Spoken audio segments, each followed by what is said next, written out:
Hi, I'm Debbie Pesca. Welcome to an edition of Focus on Revere. It feels like forever that I've been doing this, but I'm here with Patricia Simpson. Welcome, Hi, Debbie. Patricia. Hi, thank you. Thanks for having me. Nice to meet you. Oh, thanks for coming on. Thank you. Patricia Simpson is a registered nurse. She is an emergency preparedness coordinator.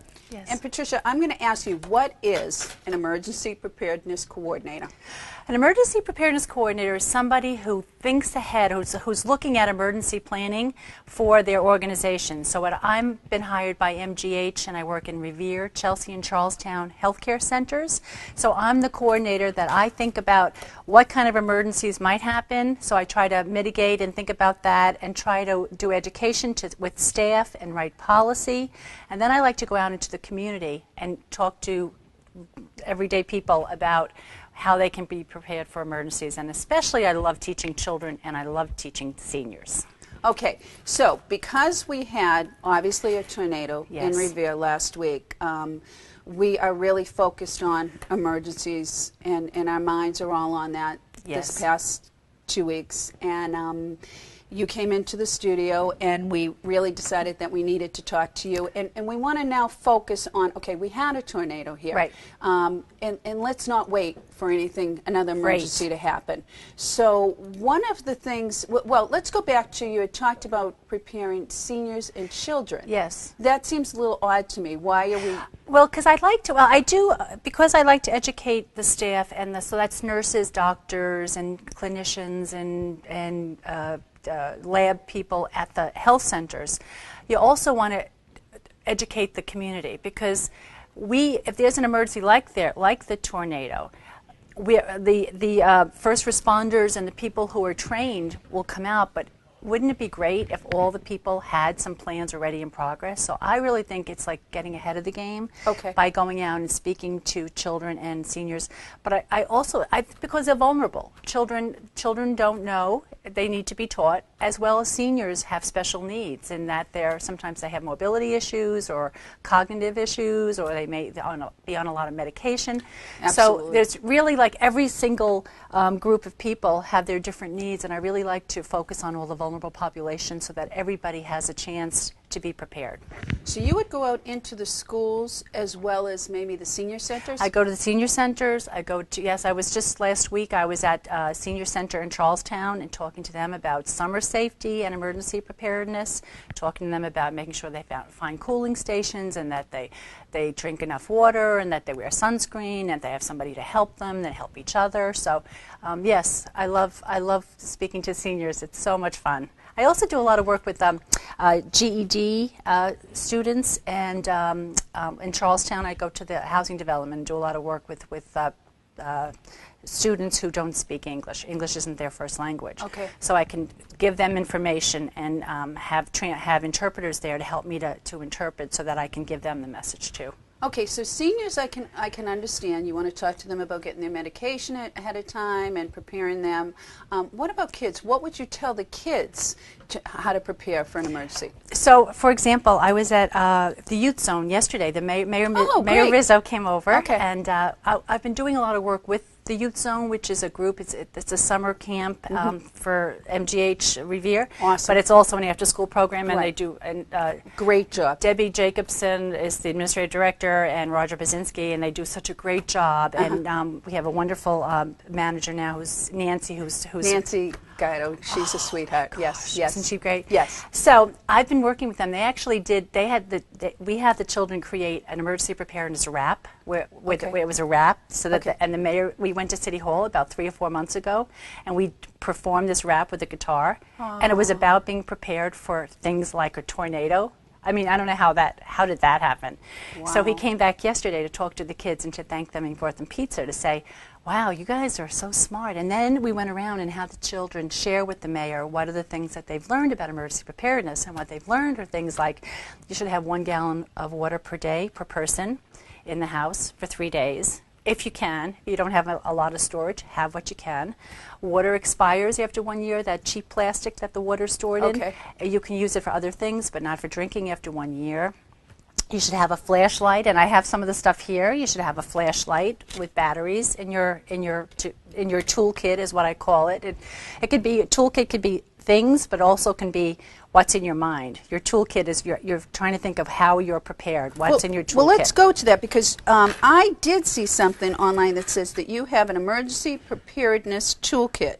And then you have some stuff you brought to us. So Yes. explain to me what the emergency preparedness toolkit is. So the toolkit is what you can have beforehand to be prepared for emergencies. So what are the tools that you're going to have in your kit? So it's kind of a literal thing in that there are definite tools you can have, but also tools in your mind. So for example, to know who you're going to call in an emergency, having your emergency phone numbers, knowing that you should have 2 places to meet outside your home if there's a fire, knowing what you should stay away from wires that are down, like in the tornado. Like that was the one main thing that I went to the school the day of the tornado to talk to the children to say, whatever you do, don't go near any wires and call 911 and stay away from any live wires or anything that looks dangerous, call 911. So it's kind of having your mindset. It's a new way of training your mind, of just being prepared and knowing what to do and what not to do, and especially for children to follow what the first responders are telling you to do. How important that is. Just as like in a fire drill,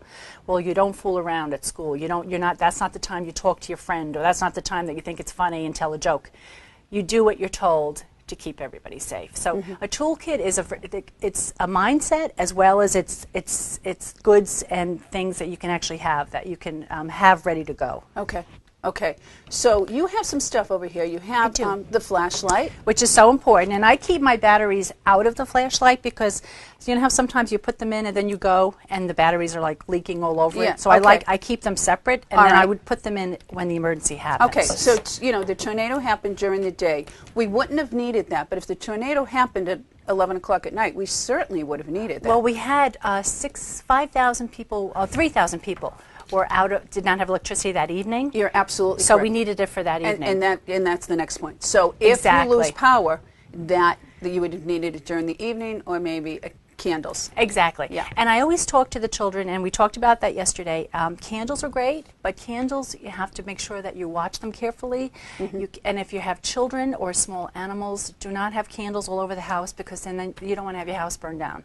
And that has happened in emergencies. People put candles all over the place, and then a cat walks by, and then So one flashlight is enough? I think it all depends how many people are in your home, and I would say 1 per person if you can. Okay. And if you have extras, give them to your neighbors. I mean, I have a whole box at home because I'm a good neighbor.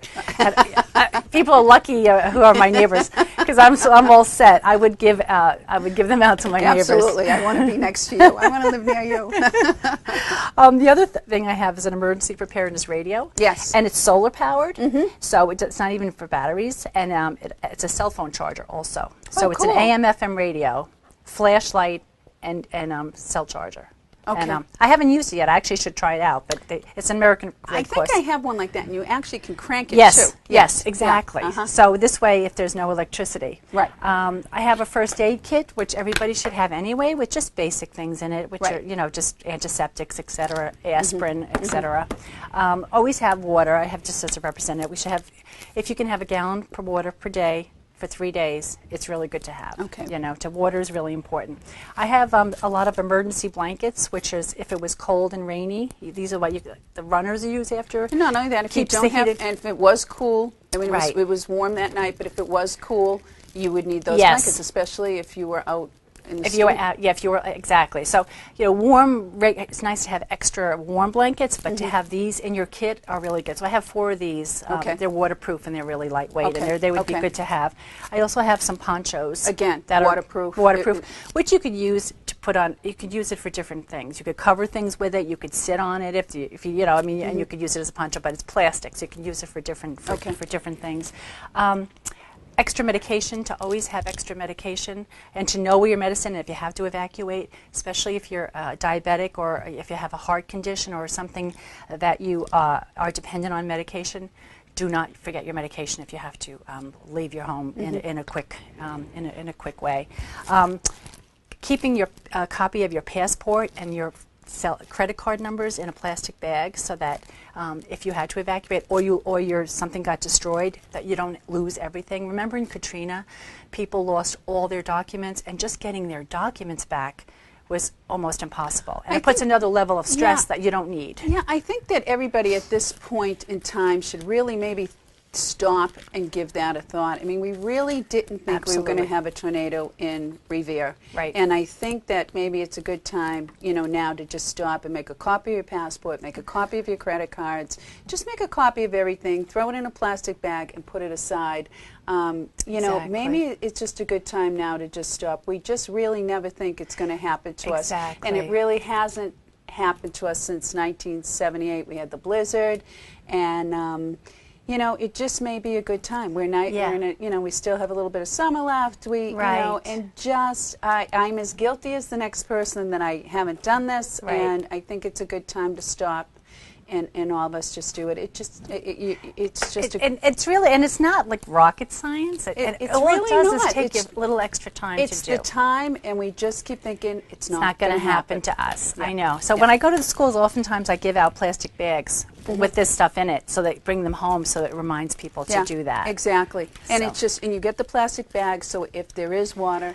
You know, and you can just take it with you if you have to evacuate in water, if you have to evacuate in a boat.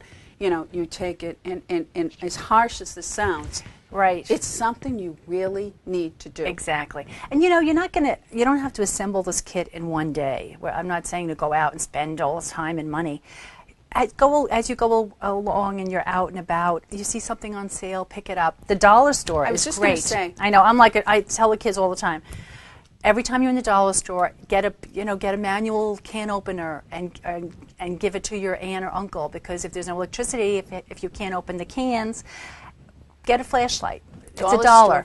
Dollar store. So I should get some stock in the dollar store. Me too, because I just got a first aid kit for my daughter to go to Japan in the dollar store. Yes. You know, the poncho in the dollar store, the flashlight in the dollar store. Exactly. So yes, I mean you can do it. So you don't have to spend a lot of money. It's not. It's just more of a mindset, truly. It is truly a mindset. Yeah. Yes. Okay. So this is now gloves and markers. Gloves. Yeah. So gloves. I just have these just in case, like they needed them when people had the tree, and these wouldn't last very long because these are cheap ones. But just to have some gloves in case you had to move stuff, just to get it out of the way. Just to protect your hands. Markers in case you had to just mark stuff, like if you had to move stuff and mark it, or if you had to mark a person, like if you had a bunch of kids and you just wanted to put their names in a line, like just write on their name or their phone number. I don't know. A marker's just a good thing to have. It can be used for many things. You're not really. Right. It's the worst. It's exactly. Extreme. It is. And then here's a light stick that that are really great, because these are great for kids because it makes it fun, and it makes it it's not fun to be in an emergency, and it's not fun for evacuation, but it doesn't mean you can't make the most of it and try to have the kids coloring, have them play games, if you have a deck of cards, and you have to think it and not make it like so it's a difficult situation enough as it is, so to try to make it pleasant for whoever's going to be involved. Okay. And there's more you can add to this. I just brought out a few of my main objects, but you can put in whatever whatever your needs are for yourself and for your family. All right, so this is now this is your family. Yep. This is kids. This is seniors. So you've talked to a lot of people. Let me ask you something. What's the most unique question you've got regarding this? It must be from a child. Yes, I know. They're so cute. Oh gosh. Well, now these days there's a lot of talk about active shooters, which is very, very, very frightening. So we're doing a lot of education in the hospitals, in the colleges, in the schools. The teachers are being, and what do you do if there's an active shooter, which is horrifying. But to not think about it is worse, because you should know what the plan is and stick with the plan. And most of it is to hide out. But they say that if there's a way for you to get out to safety, to get out. So basically listening to the people in charge and who make that decision. So there's the people will say, if there was an active shooter, should I hide out or get out? Well, it depends. If you can get out, get out. Wow. But if you have to shelter in place, and know how to do that. be quiet and do that. So there's training around stuff that it's not fun. No. But unless we're not doing anybody a service by denying that it could happen, and like hopefully it never will, and it hasn't happened to us, and thankfully. And hopefully it never will. But you are prepared. But we are prepared, and we have to have people to be prepared and to do it in the least frightening way as we can. To just say this is just something we're probably never going to use. What do they say? Like more likely you'll get hit by lightning than ever have to deal with an active shooter. So I mean, it's not probably going to happen. So let's hope it never happens. But it doesn't mean, just like a tornado, we should know what to do. Well, you bring up another good point. We have kids going off to college in Yes. 2 weeks.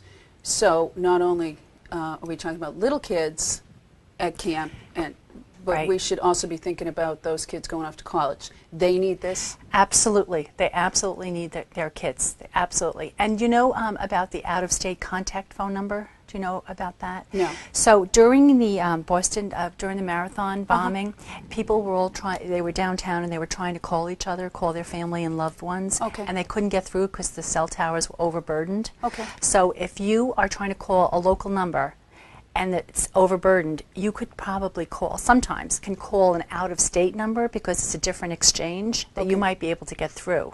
So, for example, if you're trying to get in touch with your daughter and your son, and you can't get through, you could call Aunt Kelly in New Jersey, or somebody in New York, or somebody in California, and have your children call that same number and check in with that person. Okay. So we're trying to teach everybody this because it happened during 9/11, and it also happened during the marathon bombings. Okay, so you would call somebody out of state. Right. So your contact would be, you wouldn't want to call. Right. I mean, you try to call each other, Yeah. but if you can't get in touch with a loved one, it's horrifying.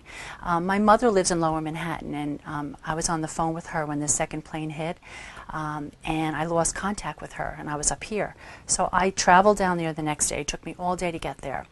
Thankfully, she was alive and she was okay. It was, she was in the dark and etc. One of my friends did not make it out of the World Trade Center, which was very heartbreaking. But we've all healed and worked towards that, and that's one reason why I do the work I do. But I had my cell phone, and because I had a 617 exchange, I went around to my mother's building to the seniors that couldn't get out, who didn't get out, and I let them call their families to say they were still alive. And I can't ever tell you how profoundly, incredibly intense that was, and how grateful I was that I could offer such an opportunity, a service. Yeah. So out-of-state contact number, and that's something for college kids, that's really important, because if something happened on a campus or something and everybody was trying to call, they wouldn't be able to get out. Texting sometimes can be effective if you can't get a call through. Right. So try to get the call through, do the texting, and then have an out-of-state contact phone number. Okay, that's a definite helpful hint. I mean, It is, yeah, because every minute is a lifetime. Well, you've had the New York, we've Yes. had the Boston Marathon, we've had, and now we've had a tornado. Yes. So we've had some things happen that we really need to talk about emergencies and Yes. to be prepared, and how we can get in touch with loved ones. And we don't wish this on anybody, but we need to be aware. Right. Okay. All right. So you do not just deal with MGH and Revere. You deal with Chelsea. You deal with Charlestown. Yes. And are you going to be dealing with the schools in Revere this year? Are you going to be talking to us? I hope so. I Okay. hope so. Yes, I'd like that. Okay. Anyone who will have me, I love to come and talk to kids, and I love to come in to speak with parents, and I love to speak with teachers. I love to speak to anyone because I like to do it. I like to go into like meetings that are already happening, just come in and do a little 10-minute, 15-minute talk, because you don't have to. I don't want to scare people. It doesn't have to be a big, long thing, but I do want to just kind of remind people a lot about simple things you can do to keep your family and your community safe. Well, that's great. Listen to the PTAs around Yes. Revere, please. Yes. Patricia Simpson is available and will come speak to you. Yes. What we should also talk about, Patricia, is can you update us on some of the tornado relief information? Absolutely. I have got to firstly say how incredible Mayor Dan Rizzo is, and his team, his police and fire and just his whole team has just been, they worked day in and day out and were so responsive and so concerned about their citizens, and I just want to thank them because that's what emergency preparedness, they were ready and they jumped in. 30 organizations have been working with the city to get us back on track. So we are really lucky, and that's another lesson of cities helping cities. Yes. It's people helping people. Yes. And it's the basic thing, and it's also being a good neighbor. So I bring it down to that. So being kind, if any emergency, you help each other. Revere's always helped other cities, and other cities seem to come to our aid. Absolutely. And I'm a proud citizen of Revere. Yes, and me too. Well, you understand. I mean, do. It's a community Great that's group of always people. helped, and it's a great community. Exactly. I agree. I don't mean to interrupt. No, but I it's totally just, agree with you. It's always been a pride, Yeah. When I hear that, and I know the mayor is proud. He was overwhelmed with how wonderful people are. So he has raised up until this point the Revere Tornado Relief.org. You can donate. He has pledged over $110,000 from the community and from organizations thus far. So it's only been 1 week, and he has $110,000 plus all the services that he has garnered. So it's been amazing. 60 properties were affected, and 15 of them are uninhabitable as of today. Okay. But they're getting back on. They're all working hard to get them back online. City Hall's back. Okay. So they had some damage, but they're back. Okay. And City Hall, they have a lot of people. City Hall, you can call 781-286-8100 with any questions or any problems you have. The mayor has an array of people to help for all different issues. If you have downed trees, you can call 211, and they have it's a MEMA line, and they will help you come and get rid of your trees. You have to get them out on the curb. They can't go on private property, but they can help you to pick up the trees, but then they also can refer you to people who can help you with the tree removal, because the tree removal has been a big issue with people. Okay. So the hurricane was a week ago Monday. Today is Tuesday. City Hall opened. Do you know if it would open today or yesterday? I think it was yesterday. Okay, so it's only a week that City Hall was in op. I mean, that's amazing. It is Consider amazing. the damage that was done to that building. And it's an older building. Exactly, I know. And so it's amazing. It is. I just, to go to work to Chelsea every day, I drive by the Revere Beach Parkway, and from the first day, that was, those poor people.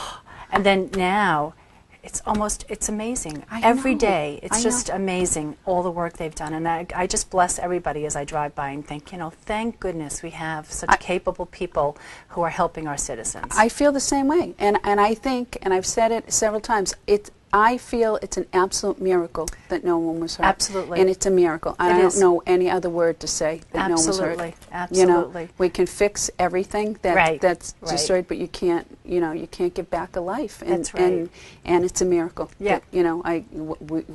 It's a miracle. Anyway. Yeah, no, it is. It is. Yeah. It's been a stressful event for people, and Yes. people who have lost their homes or had damage. There is psychological support for them. Okay. You can call City Hall, and they can refer you. Oh, good. And I think, and I really recommend that, because I do any too. time after any disaster, I mean, Yes. after 9/11, I actually got some psychological care just to talk to somebody, because I was really sad. I lost a friend, but Absolutely. it helped me to deal with it, and it helped me to how I transferred my energy is that now I want to help more people. Sure. So I think working it through so that you don't feel that, because a lot of people feel angry, they feel overwhelmed, and they feel very stressed about this, and it's stressful. And there's no doubt about it. scared every time the weather changes. Exactly. Right. So there's so many intelligent, professional people, compassionate people. There are resources out there, so don't underestimate the part that stress plays in all of this, because we have material objects, but we have our mind and we have ourselves that we need to take care of too.